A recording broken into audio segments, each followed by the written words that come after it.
Rituparna creation of ঋতুপর্ণার সবাইকে জানাই স্বাগত। সবাই কেমন আছো? আমরাও ভালো আছি। আজকে একটা বিশেষ দিন, আজ হচ্ছে জন্মাষ্টমী। সবাইকে জানাই শুভ জন্মাষ্টমীর শুভেচ্ছা। কিন্তু ভীষণ ব্যস্ত থাকবো, কারণ সব কিছু আয়োজন করতে হবে। আর এবারে পুরো একা হাতে সব কিছু করতে হচ্ছে। সোম তো থাকছেই আমার হেল্পিং হ্যান্ড হিসেবে, কিন্তু ওই যে আমার ছেলে আছে না, তাকেও তো সামলাতে হবে। তো তাকে সামলানোর জন্য সোহমকে রেখেছি। আর ছেলে যদি ঠিকঠাক শান্তভাবে থাকে তাহলে সোহম আমাকেও হেল্প করে দিতে পারবে। তো অনেক কাজ আছে। তারপরে শ্রিয়ানেরও খাবার বানাতে হবে, আমরা না খাই, শ্রিয়ানের জন্য তো করতে হবে। তারপর সোহমের জন্য করবো, একসাথেই করে নেবো সেদ্ধ ভাত, যেটা শ্রিয়ান আর সোহম দুজনেই দুপুরবেলা খেয়ে নেবে। আর হচ্ছে ব্রেকফাস্ট বানাতে হবে শ্রিয়ানের জন্য। মানে ফাঁকে ফাঁকে এইসব কাজগুলো করতে হবে। তো ওই সব কাজ হয়ে যাওয়ার পরেই ঠাকুরের সমস্ত ভোগ টোগ বানানোর জন্য যা কাটাকুটি সবজি সেগুলোও সব করতে হবে। মানে ভীষণ ব্যস্ত আজকে থাকবো। তো ঠিক আছে, এর ফাঁকেই যতটুকু পারবো তোমাদের সাথে শেয়ার করব। ছোট ছোট করে ক্লিপ তোমাদের জন্য আমি ভিডিও করে রাখবো, সেটা তোমাদের সাথে শেয়ার করব। আর ফুলটা এখন যাব 8টা নাগাদ যাবো ফুলটা কিনতে, কারণ যেখান থেকে ফুল কিনতে গেছিলাম উনি বলেছিলেন সকালবেলা আরও ভালো ফুল আসবে। তো তাই সকালেই যাব ফুলটা আনতে। বাকি সব একদম কেনাকাটা রেডি সব হয়ে গেছে। হ্যাঁ, খালি দুধ কিনতে হবে। দুধটা আজকে যে বেরোবো তখনই দুধটা কিনে নিয়ে চলে আসবো। বাকি সব কেনাকাটা আছে। তো চলো দেখতে থাকো আজকের ভিডিওটা। তো যতটুকু পারবো তোমাদের সাথে আজকে শেয়ার করবো, আশা করি তোমাদের ভালো লাগবে। তো ফুল কিনে এনেছি, আর সবই পুরো রেডি হয়ে গেছে, মানে আনা টানা সব কমপ্লিট হয়ে গেছে। খালি ঘিটা কিনতে ভুলে গেছি, সেটা সোম যাবে এখান থেকে কিনে নিয়ে চলে আসবে ঘি। তো ব্যাস, এখন শ্রিয়ানকে ব্রেকফাস্ট করবো। শ্রিয়ানের ব্রেকফাস্ট হয়ে গেছে, যাচ্ছি শ্রিয়ানকে ব্রেকফাস্ট করাবো। ব্রেকফাস্ট করিয়ে তারপরে ঠাকুরের জায়গাটা একটু সাজাবো, সাজিয়ে স্নান টান করতে যাবো। স্নান করে জায়গাটা আবার মুছতে হবে। খালি সাজাবো মানে কি, মানে ঠাকুরটা এখানে বসাবো, তো এখানে একটু পেছনে লাইট দিয়ে সাজাবো। লাইটটা দিয়ে সাজিয়ে তারপরে জায়গাটাকে যাচ্ছি, হ্যাঁ যাচ্ছি, জায়গাটাকে পরিষ্কার করব। পরিষ্কার করে তারপরে স্নান করতে চলে যাব। স্নান করে এসে ঠাকুরের দেখি, ঠাকুরের যা যা কাজ আছে টুকটাক এগোতে থাকবো। সে তো পুজো দেবো সন্ধ্যেবেলা, কিন্তু কাজ তো অনেক রয়েছে। তো চলো দেখতে থাকো। কি সুন্দর সাজিয়েছে, এই জন্যই এতক্ষণ ধরে ডাকছে, মাম্মা মাম্মা দেখবে আসো দেখবে আসো। এখানে গাড়ি লাইন দিয়ে সাজিয়েছে, সেটাই দেখার জন্য ডাকছে। তো ঠাকুরের সমস্ত ফুল মালা কলাপাতা সব কিন্তু কিনে এখানে ঠাকুরের সিংহাসনের ওপরই রেখে দিয়েছি একটা সাইডে, যেন বেশি ঘাটাঘাটি না হয়। আর এই যে টেবিলের ওপরে সমস্ত সবজি আছে, তারপর বাসন কোসন আছে, কাপড় রাখা আছে, এগুলো সবই কিন্তু ঠাকুরের।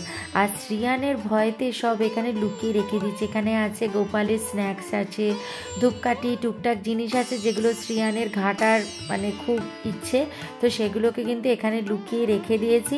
আর এখানে দুধ জাল দেওয়া হয়ে গেছে, আর শ্রিয়ানের ব্রেকফাস্টও রেডি হয়ে গেছে। আমরা নয় উপোস, কিন্তু শ্রিয়ানকে তো খাওয়াতে হবে। তো এই যে ছোট্ট করে সাজিয়ে নিয়েছি গোপালের জায়গাটা। যা বদমাইশি করছিল, মানে কি বলবো, লাইট ধরে এমন টানাটানি করছিল যে মানে যেইটুকু পেরেছি চটপট করতে সেটুকুই করেছি। এত বিরক্ত করছিল। এই যে দেখেছো এখানে ঘুরে বেড়াচ্ছে, দেখো। বাধ্য হয়ে এই যে এই ঘরের মেন সুইচটাকে অফ করে রেখে দিয়েছি। একবার লাইট এখান থেকে সুইচ দিচ্ছে, অফ করছে, সুইচ অন করছে, অফ করছে, এমন কাণ্ড করছে। তো এই জন্য মেন সুইচটাকে এর ভয়ে মেন সুইচ অফ করে রেখে দিয়েছি। যখন পুজো করব তখন জ্বালাবো, বা ও দুপুরে ঘুমাবে তখন জ্বালাবো। ঠিক আছে, কিরকম ঘুরে বেড়াচ্ছে। তো এবার এই জায়গাটা নিচটা পুরোটা পরিষ্কার করব। কি কি হয়েছে? কি দিল না? শ্রিয়ানের আঙ্কেল পরে আসবে। তো এই জায়গাটা এখন পরিষ্কার করব। জায়গাটা পরিষ্কার করে তারপরে ফুল ফল সবজি সব এখানে এনে রাখবো। এখানেই সবজি টবজিগুলো সব কেটে নেব। দেখেছো, দেখো দেখো, এই জন্য মানে আমি মানে করি না, এর কারণে চটপট চটপট, মানে যেটুকু পেরেছি। কি যে বিরক্ত করছিল, মানে কি বলবো, এত বিরক্ত করছিল আমাদের ওইটা লাগানোর সময়। আরও আরেকটা ফুল ছিল, বাধ্য হয়ে লাগালামই না, ওর জ্বালাতনে লাগালামই না। ওই দেখেছো, দেখো আবার খাটের ওপর উঠেছে এখন। ওর ভয়তে ওটাকে ওপরে তুলে দিয়েছি, নালে এখানে লাইট লাগানোর দরকারই ছিল না। লাইটটা নিচে সাইডে রেখে দিলেই হতো। ওর জন্য লাইটটাকে ওপরে তুলেছি। সে এখন খাটে উঠেছে, উঠে এখন ওইগুলোকে ধরছে। কাজ করছো তুমি, বলছে কাজ করছে। ঠিক আছে, মানে খতরনাক, একেবারে ডেঞ্জারাস যাকে বলে। একটু একটু একটু একটু করে দেখাচ্ছি, কারণ প্রচুর কাজের চাপ, তো সবসময় মোবাইল অন করে ভিডিও অন করে তোমাদেরকে দেখাতে পারছি না। যেটুক যেটুক পারছি অল্প অল্প করে সেটুক সেটুক তোমাদের সাথে শেয়ার করে দেবো। এইসবের মাঝে এসছে আবার শ্রিয়ানের দুটো বন্ধু। ফ্ল্যাটেই থাকে এরা। তো শ্রিয়ানের সাথে খেলতে এসছে, আজকে প্রথম এসছে, কারণ ওদের সাথে যখন দেখা হয়েছিল বলেছিলাম যে তোমরা যদি খেলতে চাও এসো, কারণ শ্রিয়ানকে তো সবসময় বাইরে নিয়ে যেতে পারি না, আমার কাজকর্ম থাকে। তো ওরা তাই দুজনে এসছিল ওর সাথে খেলতে। সবাই মনে হচ্ছে গাড়ি পাগল, এসেই কিন্তু সবাই গাড়িগুলো নিয়েই খেলতে শুরু করে দিয়েছে।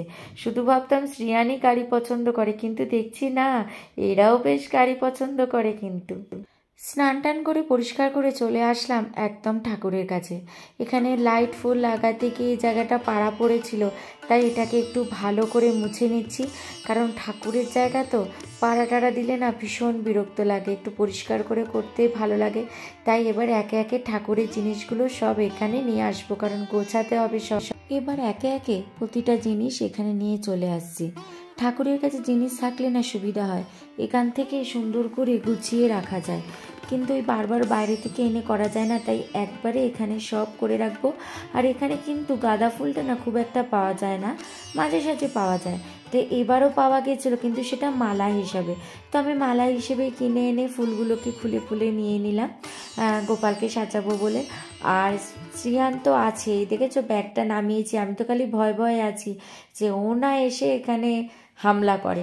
তো যাই হোক, এখানে দেখো হলুদ, জিরে, ধনে সব যে প্যাকেট যেগুলো আমার ভোগ তৈরিতে লাগবে সেগুলো সব বার করে ওখানে এক সাইডে রেখে দিলাম। সুজি, তারপরে চাল, চিনি, ওগুলো সব এক সাইডে রাখলাম। তো এই যে দেখেছো আস্তে আস্তে শুরু করছি গোছানো। আর এই হচ্ছে ঠাকুরের সব বাসন এখানে ধুয়ে রেখেছি। এখন প্রায় 1টা বাজে দুপুর। তো ভাবলাম দুপুরের খাবারের টাইম হয়ে গেছে গপুর, তাই গপুকে বানিয়ে দিচ্ছি একটু সুজি। তো দুধ দিয়ে সুজি বানিয়ে নেব। তো ঘিয়ের মধ্যে সুজিটাকে একটু ভেজে নিয়েছি, দিয়ে দুধ দিয়ে একটু সুজি বানিয়ে দিলাম গপুর জন্য। এটাই আজকে কিন্তু দুপুরে গপুকে খেতে দিয়েছিলাম। সুজিটাকে ঠান্ডা করতে দিয়ে চলে আসলাম গপুর জায়গাটাকে একটু ঠিক করতে। গরম খাবার তো আর দেওয়া যায় না, ঠান্ডা তো করতেই হবে। তাই এদিকে গোপালকে একদম সুন্দর করে সাজিয়ে নিচ্ছি, ওদিকে ওর খাবারটা ঠান্ডা হচ্ছে। তো দেখো কি সুন্দর, এটা হচ্ছে দুপুরের সাজ। দুপুরে এইভাবেই সাজিয়েছিলাম, একদম সিম্পলভাবে সাজিয়েছি। তো সুজিটা ঠান্ডা হয়ে গেছে, তো এবার বাটিতে বেড়ে দিচ্ছি, গপু খাবে। তো এই দেখো গপুকে খেতে দিয়ে দিয়েছি আর সুন্দর করে দুপুরে সাজিয়ে দিয়েছি।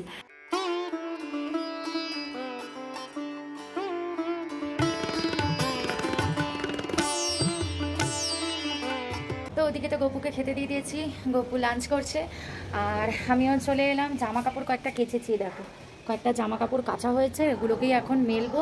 সব কিছুই করতে হবে, পুজোর মাঝে এইসব কাজগুলো করতে হবে। আর আকাশ দেখেছো কি সুন্দর লাগছে না মেঘটা আকাশে। হ্যাঁ, জামা কাপড়গুলো চটপট মেলে দিয়ে তারপরে আবার গপুর সমস্ত ভোগ রান্না করতে হবে, অনেক চাপ আছে। চল, দেখো কি সুন্দর লাগছে না, নীল আকাশ, তার মাঝে সাদা মেঘ, আবার সুন্দর হাওয়া দিচ্ছে, প্লাস রোদ, সব কিছু রয়েছে। যেমন হাওয়া রয়েছে তেমনি রোদ রয়েছে, তেমনি সুন্দর এরকম আকাশের মাঝে মেঘও রয়েছে। দেখো কি সুন্দর লাগছে আজকের আকাশটা, মনেই হচ্ছে যে পুজো আসছে। দেখো কি সুন্দর লাগছে। তো এখানে সোহম শ্রিয়ানকে খাওয়াতে বসে পড়েছে দুপুরবেলায়। তো এইদিকে চলে এলাম আমি ঠাকুরের সমস্ত সবজিগুলো কাটতে, যেগুলো আমি ভোগে দেব। এই ধরো 5 রকম ভাজা, তারপরে আলু, যে জিরা আলু বানাবো তার জন্য আলু সব একে একে কেটে নিচ্ছি। বেগুন, পটল, কুমড়ো, ফুলকপি কাটতে টাইম লাগে না। আর দেখেছো আমি কিন্তু থালার মধ্যে কাটছি। আমি সবকিছু কিনেছি, কিন্তু একটা চপার বোর্ড কিনতে একদম ভুলে গেছি। মানে এই এখন এই মুহূর্তে আমার মনে পড়েছে, তো এখন আর কোথায় পাবো, তাই ভাবলাম যে ঠিক আছে আমাদের স্টিলের থালা আছে ঠাকুরের, তার মধ্যেই কেটে নেবো। আগের বারও তাই করেছিলাম, ভেবেছিলাম কিনবো, কিন্তু সেই ভুলে গেছি আর কেনা হয়নি। তো তাই থালার মধ্যে দেখো সবজিগুলো একে একে কেটে নিয়েছি। তো এই দেখো কাটা হয়ে গেছে। তো এই হচ্ছে জিরা আলু করবো তার তরকারি, আর এইখানে হচ্ছে সমস্ত রকম ভাজা, মানে 5 রকমের ভাজা। এখানে পটল, ফুলকপি, কুমড়ো, আলু, বেগুন, এই 5 রকমের ভাজা তো দেব। জিরা আলু করার জন্য আমি না আলুটাকে আগে সেদ্ধ বসিয়ে দিয়েছি, এটা সেদ্ধ হতে থাক। আবার চলে এলাম আমি ঠাকুরের কাছে, এসে প্রদীপের মধ্যে সলতে পরিয়ে দিলাম, তারপরে পঞ্চপ্রদীপে তুলো দিয়ে দিলাম। তুলো আর তো কি না এগুলো যদি রেডি করে রেখে দিই না তাহলে কিন্তু ভীষণ তাড়াতাড়ি হয়ে যায়। পুজোর আগে এইসব রেডি করে বসলে পুজোতেও কোনো বাধা আসে না। কাজ ঠাকুরের এগুলো পুজোতে বসার আগে গুছিয়ে নিয়ে বসাই ভালো। আর এখন ময়দা মাখবো। ওদিকে আলু সেদ্ধটা সোহম দেখছে, এদিকে আমি ময়দা মাখতে চলে এসেছি। ময়দাটা মেখেই এবার চলে যাব একের পর এক এগুলোকে রান্না করে নিতে। তো এখানে পায়েস কিন্তু আমি বসিয়ে দিয়েছি ঠাকুরে, আর একদিকে লুচি ভাজা হচ্ছে। এই লুচি কিন্তু সোহম ভাজছে, আমি বেলে দিচ্ছি আর সোহম ভাজছে। তো দেখো পায়েস আমার হয়ে গেছে, ফুটে গেছে ভালো মতো। এবার পায়েসটা নামিয়ে সেখানে বসিয়ে দিলাম আলু জিরে। এই আলু জিরেটা করতে হয়তো একটু টাইম লাগবে, আলু সেদ্ধ জানি বেশিক্ষণ টাইম লাগবে না তাও। আর এই দিকে কিন্তু আমার ভাজা বসে গেছে, তো দুদিকে দুটো বসিয়েই দিয়েছি। প্রায় হয়ে এসছে, মোটামুটি শেষের দিকে চলে এসেছি। ভাজাভুজিগুলো হচ্ছে আর জিরা আলুটা করছি, ওই জিরা আলুটা হয়ে এসছে, ওটা নামিয়ে নেব। পায়েসও হয়ে গেছে, সবই হয়ে গেছে। আর শুধু ভাজাটা হতে একটু টাইম লাগছে, কারণ অনেকগুলো ভাজা তো আলাদা আলাদা করে ভাজতে হচ্ছে। তো ভাজাটা হয়ে গেলেই হয়ে যাবে। আর শ্রিয়ান ঘুমাচ্ছে, অনেক শান্তি, মানে এই ফাঁকে কাজগুলো চটপট করে নিয়েছি। এবারে ঠাকুরের জিনিসগুলো সব এবার অ্যারেঞ্জ করতে হবে, সবই এখানে রাখা আছে। ওই প্রদীপ এগুলো আর একটু ভালো করে তেল ঢালতে হবে ওদের। তারপরে পঞ্চপ্রদীপে ঘি দিতে হবে পঞ্চপ্রদীপে। তো এইসব টুকটাক কাজগুলো আছে। তো ভাবছি একেবারে পুরো হয়ে যাক, তারপরে এসে একেবারে বসবো। আর সোম তো অনেকটাই হেল্প করছে, খুবই হেল্প করেছে ও। আমি লুচি বেলেছি, ও লুচিগুলো ভেজে দিয়েছে, এখনও করে যাচ্ছে, ভাজাগুলো করছে। কারণ ফাঁকে ফাঁকে এসে আমি ঠাকুরের কয়েকটা জিনিস এগিয়ে রাখছি। আর এই যে তুলসী পাতা দেখছো তো, এটা কিন্তু মালা, এইটা মালা।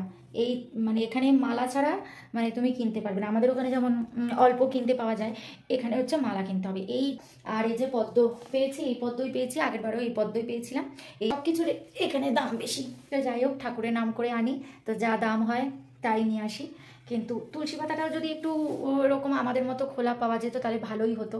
কারণ এরকম মালা শুধু কারণ এখানে কি বলো তো, এখানে গণেশ ঠাকুর বলো, বজরংবলীকেও এরকম মালা যে পরায় না, পুরো এরকম মোটা এরকম তুলসীর মালা পরিয়ে রাখে বজরংবলীকেও। তো যাই হোক, সব মন্দিরেই হয়, গণেশ মন্দিরেও হয় এরকম মালা পরিয়ে রাখে। তুলসীর মালাটা খুব চল এখানে পরানো, তুলসীর মালাটা। তো যাই হোক, চলো কিছু কিছু ঠাকুরের জিনিস একটু এগিয়ে রাখি। তো যেহেতু ভাজা কয়টা বাকি রয়েছে, সোহম বলল ভাজাগুলো আমি করে নিচ্ছি, তোমাকে এদিকে আর আসতে হবে না, তুমি বরং ঠাকুরের সামনেটা সাজিয়ে নাও। তো ঠাকুরের সমস্ত প্লেট রেডি করলাম, ঠাকুরের স্ন্যাক্স এগুলো সব রেডি করে আমিও নিজে রেডি হতে চলে গেলাম। তো আমি কিন্তু রেডি হয়ে গেছি, দেখো রেডি হয়ে চলে এসেছি। এবার পুজোয় বসবো, চলো ঝটপট পুজোয় বসে যাই, কারণ টাইমের মধ্যে বসতে হবে, তারপরে পুজো চলুক। তো এই যে এই ড্রেসটা পরেছি আমি হোয়াইট কালারের, তো এবার বসবো চলো। তো বসে পড়লাম পুজো দিতে, সমস্ত ভোগ রেডি। ফার্স্টেই আগে চন্দনটা বেটে নিলাম, কারণ চন্দন ছাড়া যে পুজো হয় না। তারপরে পদ্মফুলটাকে ফুটিয়ে নিচ্ছি। এই পদ্মফুলটা ফোটাতে গিয়ে না আমাদের বাড়ির দুর্গাপুজোর কথা মনে পড়ে গেল। এই দুর্গাপুজোয় 108টা পদ্ম ফোটাতে হতো, কি যে ভালো লাগতো, সেই সময়কার কথা মনে পড়ে গেল। এবার হবে গোপু স্নান, তার জন্য একটু দুধ, মধু, ফুল, তুলসী পাতা, একটু ঘি, একটু টক দই, একটু গঙ্গার জল, এগুলো একসাথে মিক্সড করে নিলাম। এবার হচ্ছে গোপু স্নানের পালা।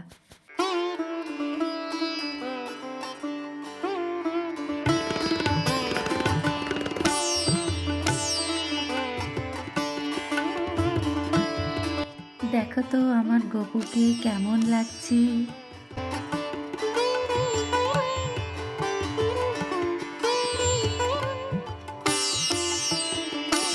এবার আমার গোপুকে পদ্ম ফুল দিয়ে এবার আমি আমার পুজোটা শুরু করলাম। সমস্ত ফুল সুন্দর করে সাজিয়ে দিলাম। এইভাবে ফুল দিয়ে সাজাতে এত ভালো লাগে কি বলবো। তো এই যে দেখো সমস্ত কিছু গুছিয়ে নিয়েছি, ফুল টুল দিয়ে সাজিয়ে নিয়েছি। এই হচ্ছে আমার প্রদীপ, এত সুন্দর লাগছিল না কি বলবো। ভগবান, আমি গোপুর কাছে এটাই প্রার্থনা করলাম যে মানুষের যে মানসিকতা এত নোংরা, মনে এত কুচিন্তা, সেগুলো সব দূর করো। মানুষকে সুস্থ করে তোলো, মানুষের মানসিকতাকে সুস্থ করে তোলো। যতক্ষণ না মানুষের মানসিকতা সুস্থ হবে ততক্ষণ আমরা এই সমাজকে সুস্থ করতে পারবো না। আমরা চাই একটা সুস্থ সমাজ। এই ছিল আজকে আমার গপুর কাছে প্রার্থনা। আর সবাইকে ভালো রেখো, সুস্থ রেখো গপু, সবাই যেন ভালো থাকে।